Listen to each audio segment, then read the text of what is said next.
Misteri rumah sakit tua. Di pinggiran kota kecil, terdapat sebuah rumah sakit tua yang sudah lama ditinggalkan. Rumah sakit tersebut dibangun pada abad ke-20-an dan pernah menjadi salah satu rumah sakit terbesar di kota itu. Namun, setelah terjadi serangkaian peristiwa tragis, rumah sakit itu ditutup dan dibiarkan terbengkalai. Penduduk setempat sering mendengar suara-suara aneh dari dalam rumah sakit itu, terutama saat malam hari. Ada cerita-cerita tentang penampakan hantu dan kejadian misterius yang sering terdengar dari dalam gedung tersebut. Banyak yang mengatakan bahwa arwah pasien yang meninggal di rumah sakit itu masih gentayangan. Suatu malam, sekelompok pemuda yang penasaran dengan cerita-cerita tersebut memutuskan untuk menyelidiki rumah sakit tua itu. Mereka adalah Dito, Aris, Lala, dan Maya. Dengan membawa senter dan perekam suara, mereka memasuki rumah sakit tua tersebut dengan penuh keberanian. Begitu masuk, suasana langsung berubah menjadi mencengkam. Bau apek dan lembab langsung tercium. Lorong-lorong gelap dan kosong membuat mereka merasa seperti sedang berada di dunia lain.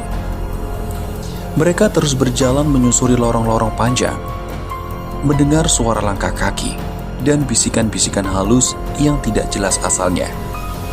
Ketika mereka mencapai lantai 2, mereka menemukan sebuah ruangan yang tampak masih utuh.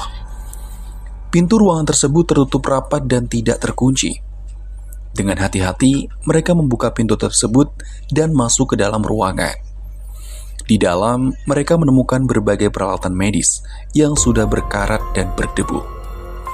Di sudut ruangan, mereka menemukan sebuah ranjang rumah sakit yang masih utuh. Ranjang itu terlihat sangat tua dan suram. Tiba-tiba, mereka mendengar suara langkah kaki dari luar ruangan. Mereka langsung bersembunyi di balik meja dan mendengarkan dengan cermat. Langkah kaki itu semakin mendekat, dan mereka melihat bayangan seorang yang berjalan di lorong.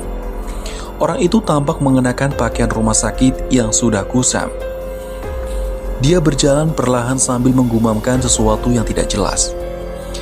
Mereka merasa tubuh mereka kaku dan tidak bisa bergerak. Ketika bayangan itu menghilang, mereka merasa lega dan kemudian keluar dari persembunyian. Mereka memutuskan untuk melanjutkan penyelidikan mereka. Mereka naik ke lantai 3, di mana terdapat ruangan operasi yang terkenal angker. Ruangan itu dikabarkan menjadi tempat arwah seorang dokter yang meninggal secara tragis saat operasi berlangsung. Begitu masuk ke dalam ruangan operasi, mereka merasa hawa dingin yang menusuk tulangnya.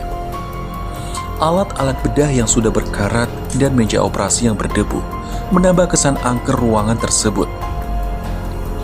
Tiba-tiba mereka mendengar suara-suara aneh, seperti suara alat bedah yang berbenturan dan suara tawa yang mengerikan.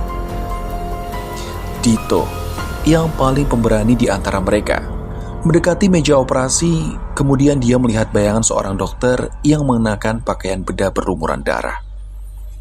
Dokter itu menatap Dito dengan tatapan kosong dan senyum yang menyeramkan. Dito merasa tubuhnya kaku dan tidak bisa bergerak. Dito langsung berlari keluar dari ruangan itu dengan nafas yang terengah-engah. Teman-temannya mengikuti dari belakang. Mereka semua merasa sangat ketakutan dan memutuskan untuk meninggalkan rumah sakit itu. Sesampainya di luar rumah sakit, mereka menceritakan pengalaman mereka kepada penduduk setempat. Penduduk desa segera mengadakan ritual untuk mengusir arwah-arwah yang menghantui rumah sakit tersebut. Mereka meminta bantuan seorang dukun terkenal untuk melakukan pengusiran. Dukun itu melakukan ritual khusus untuk mengusir arwah-arwah tersebut dan menutup rumah sakit itu agar tidak lagi ada yang masuk. Setelah itu ritual selesai, keadaan desa kembali tenang, namun pengalaman Dito, Aris, Lala, dan Maya tetap menjadi kenangan yang menakutkan bagi mereka.